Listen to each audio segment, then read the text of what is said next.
My name's Guy Kestevan. I've been a professional bike and kit tester for over 25 years. And today we've got another one of those head-to-heads that you guys absolutely love, especially if you like lightweight bikes with lots of levers. Because today we're going head-to-head on the Scott Spark 910 and the Scott Spark RC World Cup Axis. So, both bikes essentially the same 120mm travel frame, but with full-on cross-country spec on that one, and then a more trail-related spec on that one. It's a decision a load of people are going to be making, which bike to go for, whether do they want the pure racer, do they want the pure trail bike. But as we've seen from other comparisons, it's sometimes not that straightforward. And there are some hidden elements to this comparison that I think you might find interesting. So, enough waffle. I'm going to go through the spec differences on both bikes really quickly. Then we're going to jump on the bikes, and we're at Stainburn, and I think we're going to hit a couple of hot laps and maybe mix it up with some other trails. And with my faithful wingman Ryan, he's probably going to kick my head in. I'm going to try and hang on for grim death. And then we'll jump in at various points to see how the bikes are going and try and work out which bike would suit you depending on your riding preferences. Hope you enjoy it.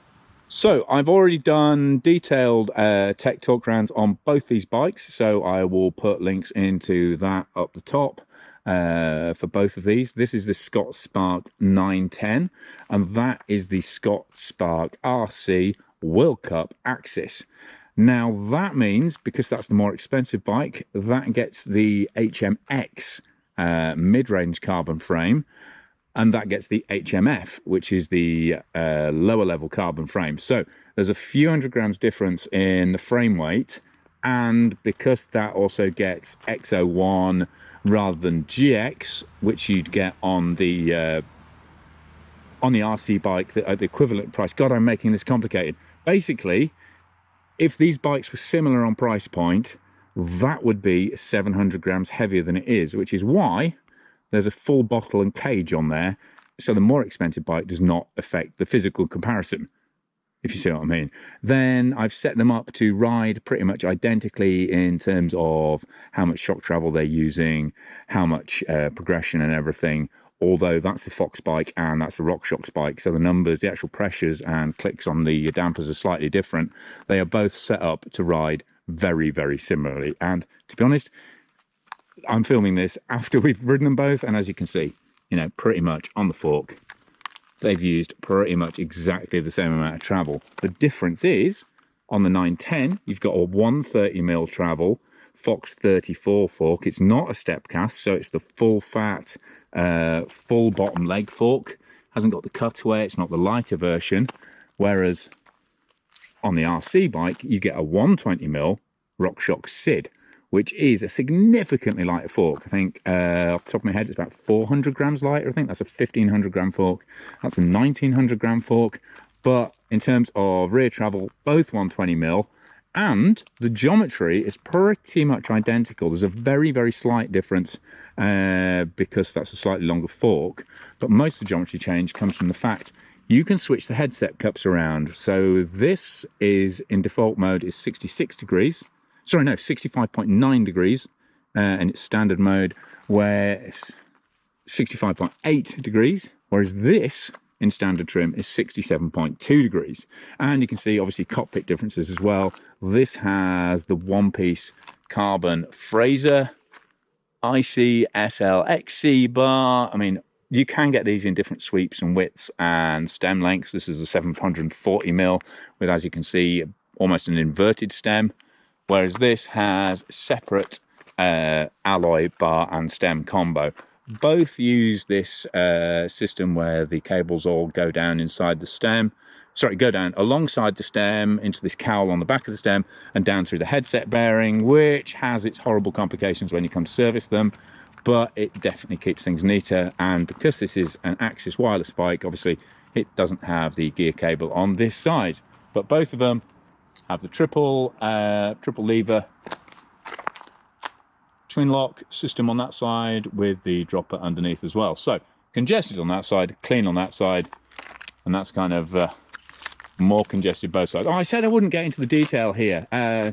So back to basics. XT on this bike, so alloy chain set, 1051 cassette, fully analog, and the alloy wheels as well, with the Schwalbe Wicked Wheel tyres. And as a bonus, you get a soft compound front on this Wicked Wheel, which you cannot get aftermarket. It's a Scott Spark only tyre until at least 2024, which is a shame because it's a fantastic tyre.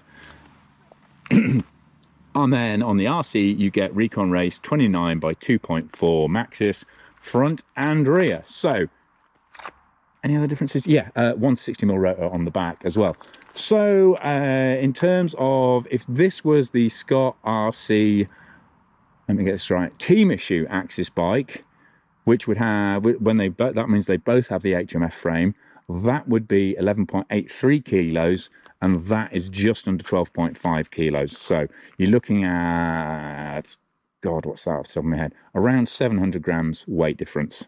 Right, I'm going around with circles with my narrative here. So let's cut straight to the bit where that's exactly what me and Ryan have been doing at Stainburn to give you the lowdown on which of these two bikes will suit you best. Okay, so just done the first little warm-up lap on the RC. Now on the 910, straight away, higher bar position, wider bar, even though I'm not a massive fan. Let's be honest, the bar shape is wonky as hell on this 910. Definitely feels more confident. And I've got that soft compound Wicked Wheel on the front, which is a Scott exclusive. You can't even buy that tyre aftermarket, which is a real shame because it's a great tyre. And then of course you've got that 34 fork on the front, and it still feels pretty damn quick under pedalling, even with more tread and more weight. And of course, as they come, this has got a 1.5 degree slacker head angle, because the adjustable cups in the headset are in the slack position, but you can actually tweak that round. It's not quite identical. The RC will always be steeper because it's got the shorter fork, but it's very unusual to have that super slack mode in a proper cross-country bike, whereas it's more common, and a head angle like this is more common in a trail bike. But already I can feel I've got more confidence to push, you know, and fire that. I'm not nervous about, well, primarily I'm not nervous about the tyres really, which is weird thinking about it, because these are actually a super race carcass, so pretty much the same weight as the Recon Race on the RC bike. Psychosomatic, I guess.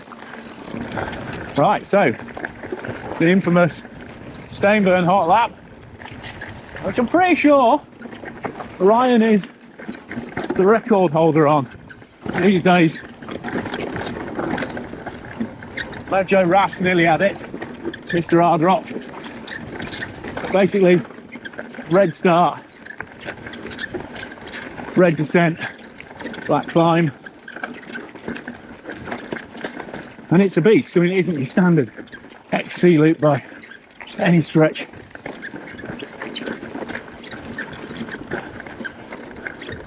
Now, this is probably the smoothest, most XC section of it, so I've got to try and keep Ryan close. Whoa, hello! Already losing the front. I think you lost it a bit though, didn't you, Ryan? But yeah, maybe we better temper that cornering speed. See how it goes.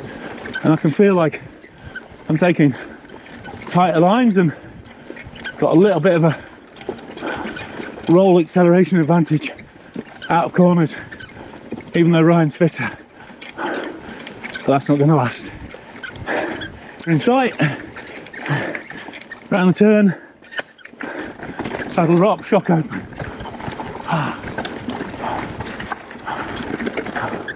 This is marbly. Can't recon race. Narrower bars. I mean, this is rad for a XC bike, remember. I did the full hard rock course on it. If you've seen that video, and it'd certainly be my pick of proper XC bikes when it came to this kind of trail, but Ryan literally leaving me for dust, even on swoopy stuff before we get into the rocky section. But I'm intrigued to see how that part goes, actually.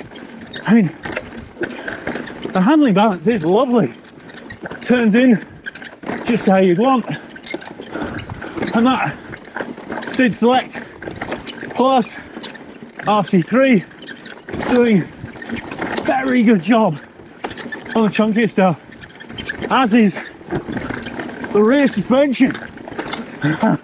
Literally nowhere to be seen is Ryan, but then, you know, maybe he's just on it more than me. It's quite interesting because actually Ryan used to ride short travel bikes, rode tall boy a lot, but he's basically lived on an evil offering for the past few months, and he's really got used to that, the longer travel and making that work.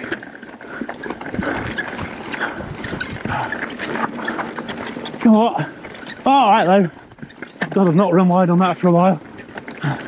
It's just rad to say I've actually got a surprising amount of confidence in these ardent, I keep calling them ardent, recon race tyres in the dry. Obviously if it was wet mud, it'd be a different matter. There's zero tread on them, but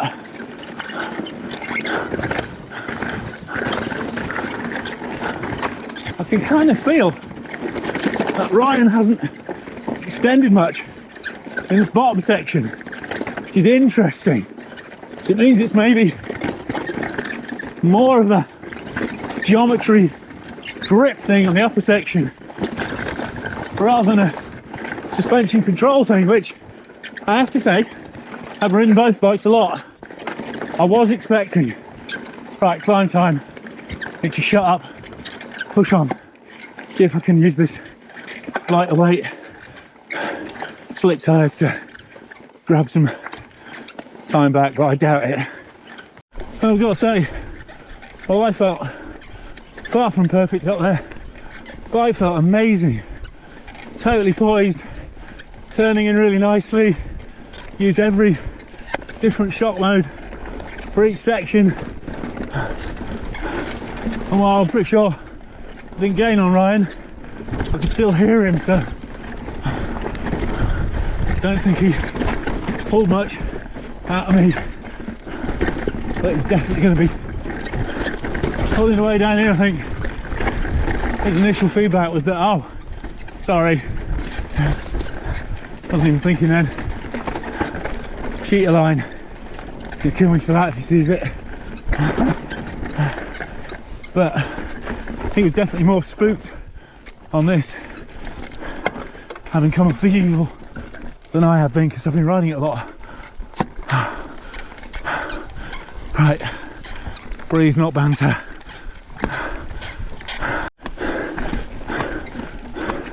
Judging by the noise, Ryan dabbed there,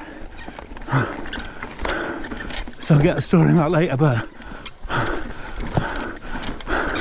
I have closed him a little bit. Oh man, this lap is brutal. Come on, I use that frame stiffness at 120 mil travel just to keep it bouncing and crawling forwards. Couple of pedal strikes. Oh man, I'm gonna vom. Last kick, full lock. Come on. Definitely a climber, more than descender, but it didn't do bad at all.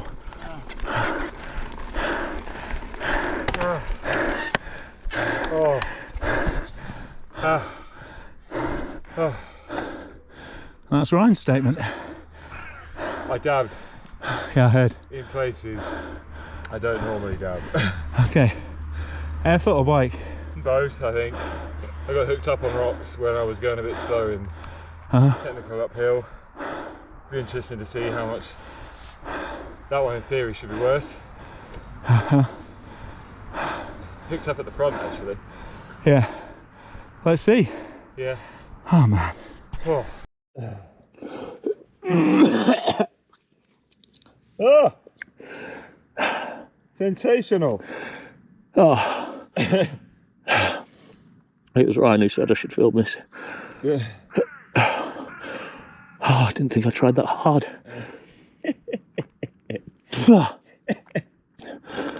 Oh man. A quick puke and we go again. Yeah, for sure. Spout out, yeah. Oh man. That's one thing I will say about nearly all Scott race bikes. Haul every last bit out you. Always do. Right. Stop puking. Lap 2. Rotate the bars a bit so they don't feel as dreadfully early 90s Richie WCS. Ryan is already not, I mean, oh yeah.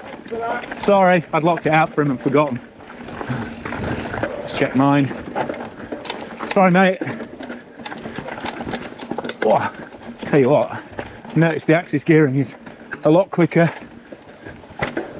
and that's a lot sharper out of turns as well. That RC bike. Obviously this is slacker. And before I've even really had a chance to pedal, I've lost ground to Ryan.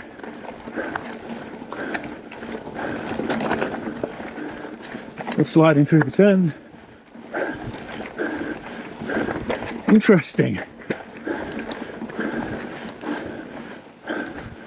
And this Fox shock on the back feels tauter, even though sag and used travel are the same.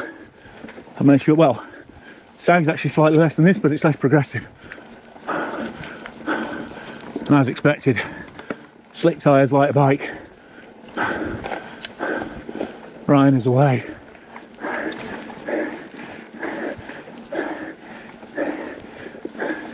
I mean, don't get me wrong, this is quick, but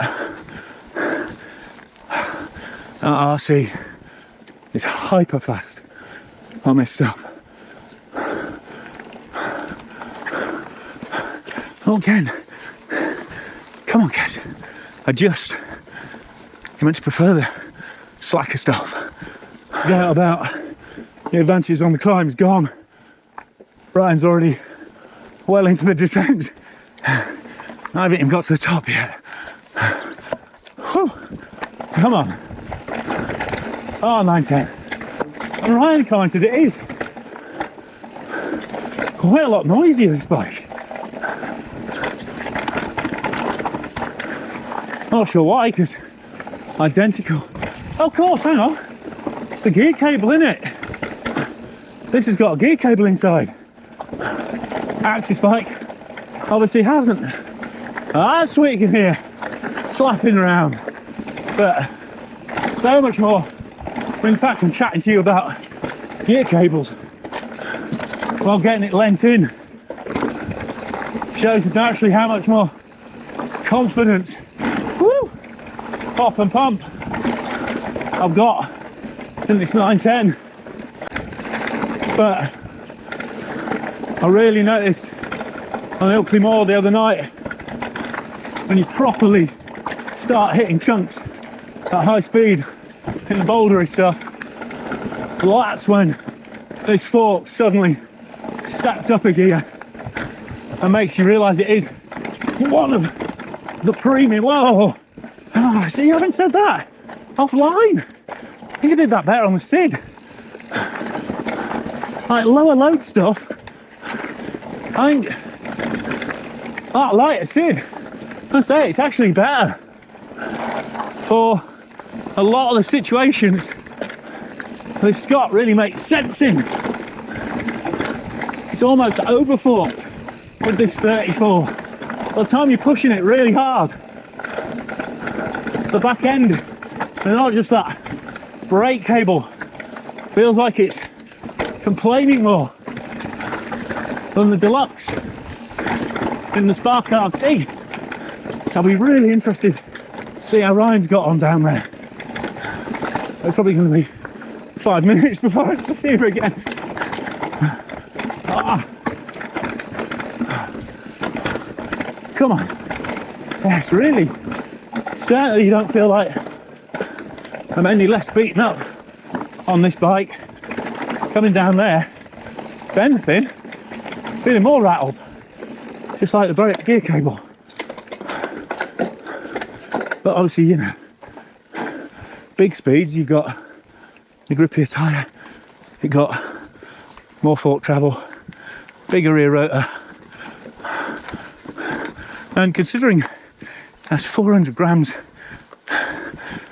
in the shock, you got those chunky tyres, so in the fork and chunky tyres, then actually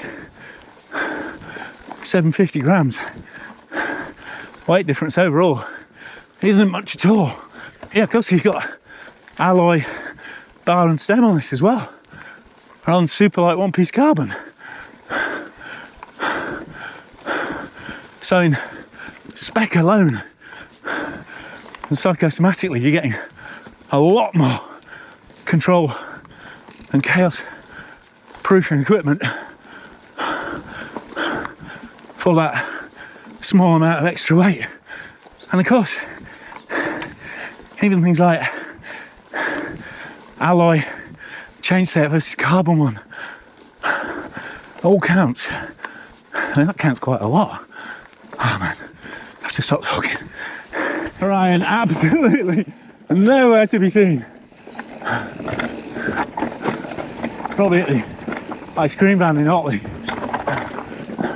Oh yeah, there he is, halfway up the back climb. That is insane. And it's not been our best run by any stretch, but wow. That is really, really interesting.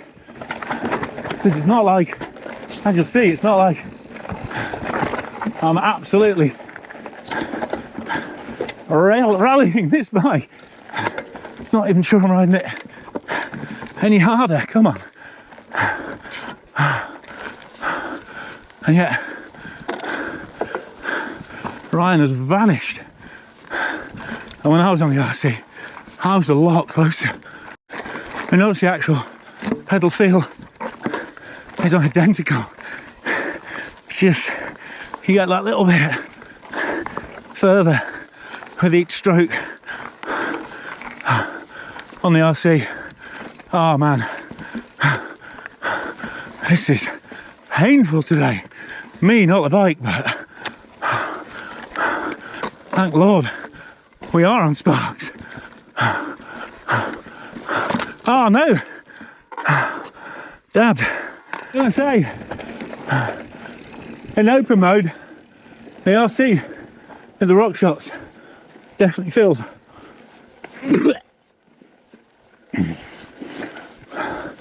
a lot more fluid, so I think I might vom again, than the Fox bike.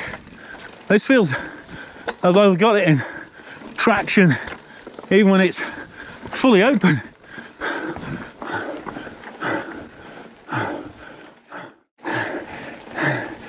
See what shape Ryan's in. I think he's going to be looking depressingly fresh, to be honest. Oh yeah, he literally is taking the piss. Tuck it away, man. I feel puking now.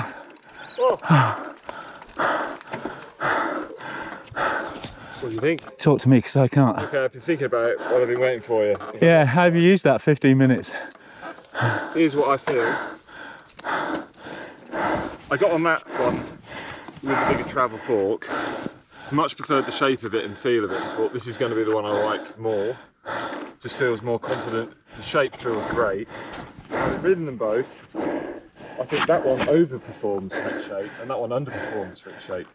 Exactly what I think. Yeah, so when you start, you tuck it into its first bend and you think this one feels great, the shape of it.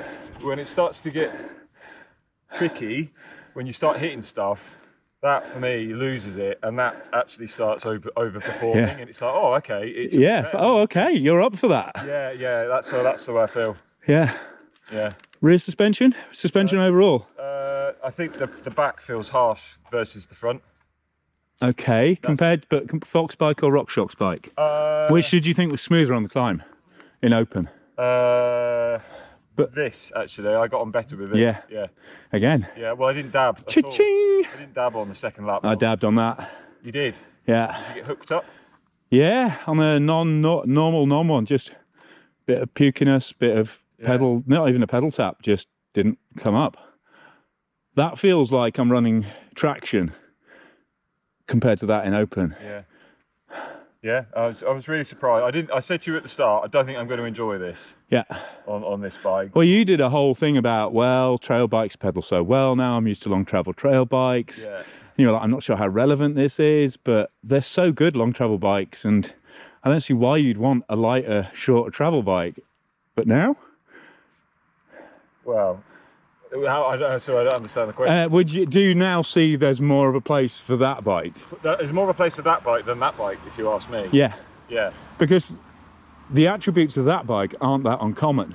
Yeah. Yeah, it's light for 130, 120, but it's not crazy light. Yeah. And also because the suspension's a bit compromised by the remote control, which I don't think everyone in that category is going to like. Yeah. But because that's so much more capable, I think that's more unique. Yeah, I don't think that's a good enough trail bike to be worth losing the XC ability. Because that vanished. Yeah, that one was gone. Gone. Yeah. Not different ride. I mean, I could compensate on the RC when you're on the 910. When you're on the RC, not hope. Yeah. Right, one more change to do. Right, so the really clever part of both these bikes is that, I've done a Blue Peter here, loosened the bar off and taken the top cap up already, but you can see you got your internal cable routing through there. But if you look up close, come on, out you come. I mean, to be fair, it's probably going to take longer than ideal. But yeah, why did I cut my nails? There we go. Loosen that off. You can see there's a little line on it. Where is it? There. And that headset top cup, well, the insert into the frame, is eccentric by 0.6 degrees. It's on little pegs. So you just rotate that round. So you can see you've got the little notch there. And that means it's now in slacker mode. So we'll fight the cables back in. And we've basically got the trail handling. We've basically got the trail handling, give or take a fraction of a degree, in the RC bike. Right, so another quick couple of red top laps. And now Ryan is on the RCT, for want of a better word. So the RC, but in trail mode, because we've slackened the front off and I've stuck a wicked wheel in it. So it's not the soft compound, because like I say, that's not actually available, but it is the same tread as this tyre, same size and everything. And it's actually the heavier, tougher Super Trail carcass, whereas this is the Super Race. What are we thinking, Ryan? He likes it, if you didn't hear that.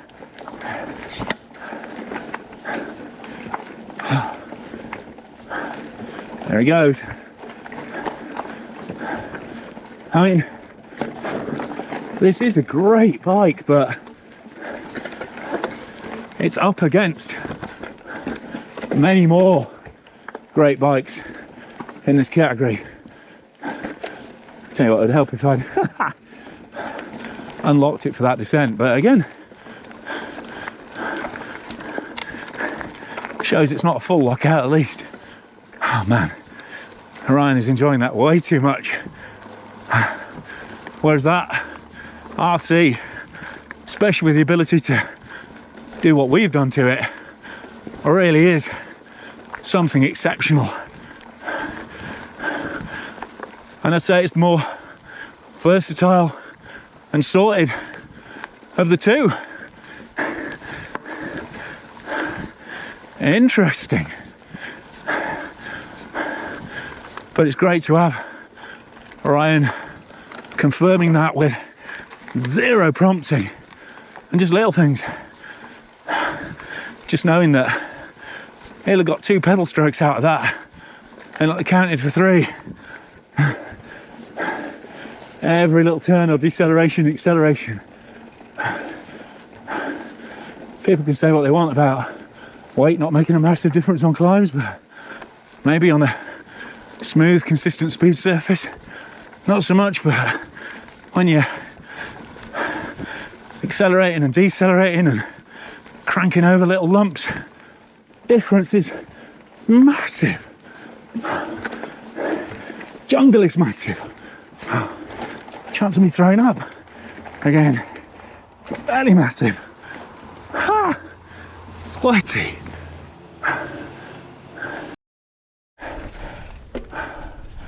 So, big change. I like it a lot. Yeah, makes this tyre and the 2 things together really nice. Yeah. mate, you've gone proper wide-eyed and giddy about it. Yeah, no, it really feels good now. Yeah. To me, this feels like, yeah, bang on now. Brop. Yeah, it really feels like I could handle riding around here with confidence now, rather than just being a bit sketchy. Yeah. A bit reserved, a bit hesitant. Yeah, it really wanted that extra grip, I think. Yeah, Although interesting. It's very dry at the moment and very loose, so in fairness to the other tyre, but you could pick, you could pick whatever tyre you wanted for the conditions. Yeah. And interesting, if you bought the, let me get it straight, if you bought the Axis version of that, the GX version, that's actually cheaper. I mean, it doesn't have a dropper post, but it's cheaper than this XT version in the RC. That's for the same frame. Yeah. I mean, don't get me wrong. Because you got RockShox rather than Fox. But I think that RockShox combo works really well. Yeah, I agree. Don't get me wrong, this change doesn't turn it into a trail bike. No, but it turns it into a very capable XC bike. It slowed the steering down a touch. Yeah. Just a touch, which I don't Well, that's a 66-degree head angle now. I don't think is a bad thing, actually. That's not far off your evil. Yeah. That's definitely a different riding that. I'd say you're riding that as hard as you ride normally. Not far off, anyway.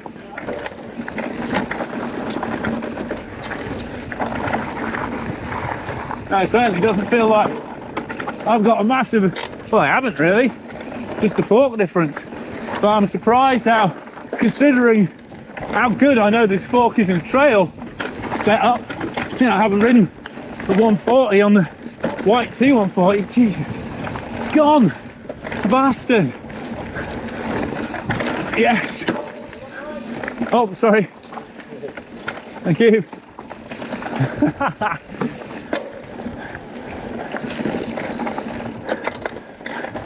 I think I'm going to see a big grin on Ryan's chops. Finish this little bit. We haven't found the TNFC machine.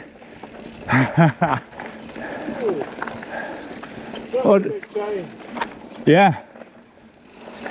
So much more grip. Yeah. Even though probably actually not a huge amount mechanically in a weird way.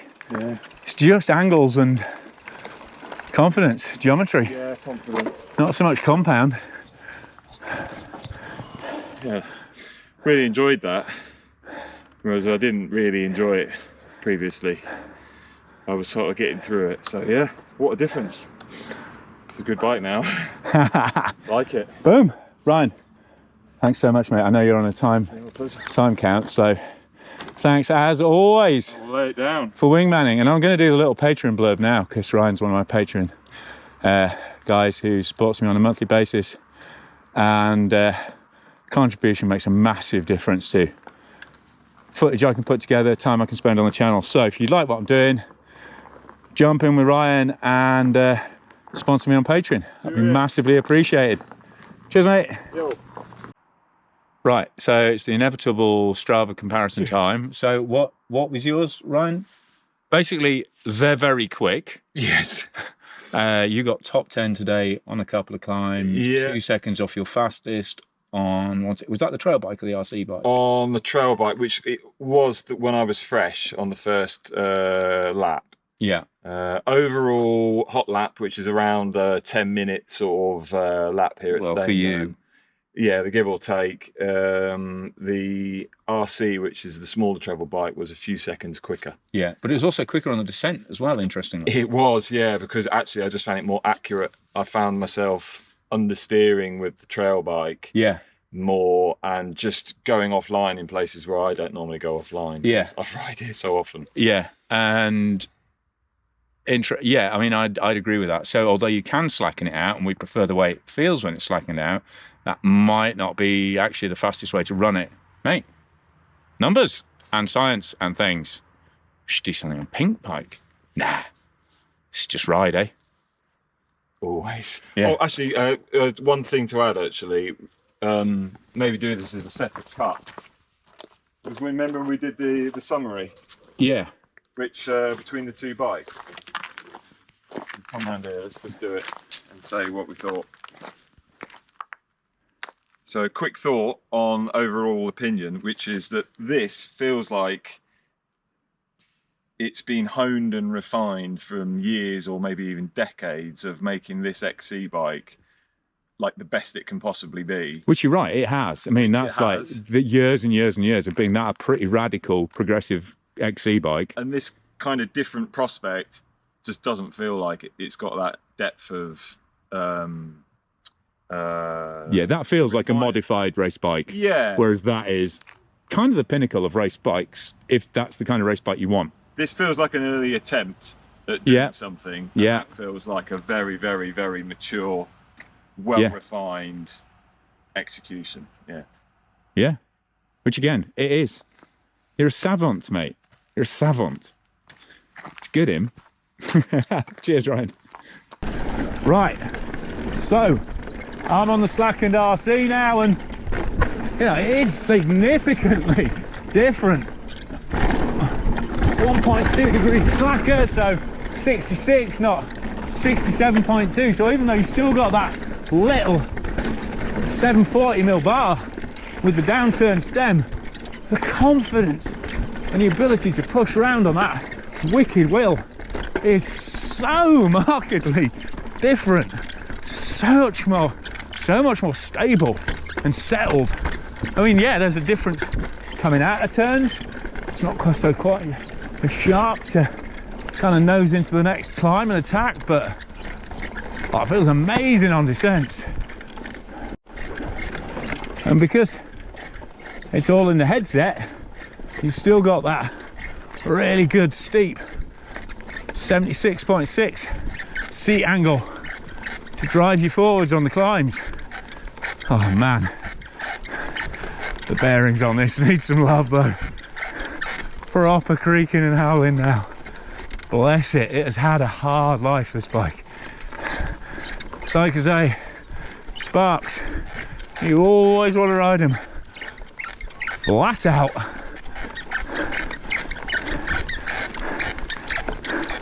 So, unlock that suspension, give it some gears, drop that SL.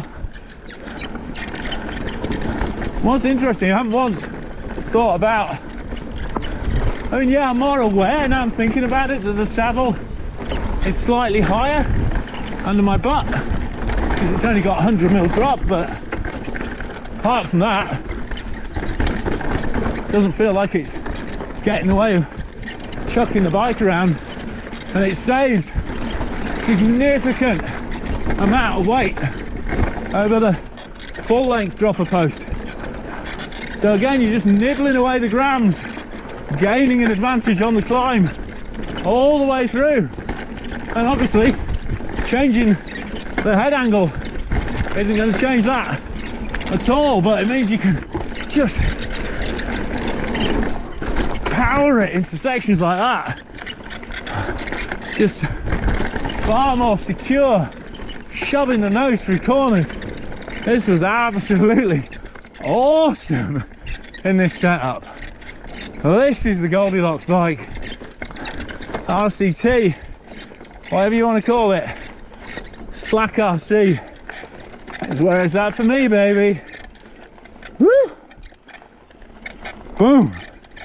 This is where the spark really ignites. So there you go, another head-to-head comparison done, and another, I mean, not a massive surprise, but I think, you know, a slight surprise that it isn't as cut and dried as you might expect. That is a really, really good, racy, lightweight, fast trail bike with obviously the lockout advantages, but doesn't, I mean, there's definitely a lot more competition for the 910 bike from other brands, whereas that RC really, really is something special, especially when it's slackened out and with a chunkier front tire on. That really does blur that whole trail XC line that I guess is, well, I guess it's down country, but it's still got proper race winning XC chops.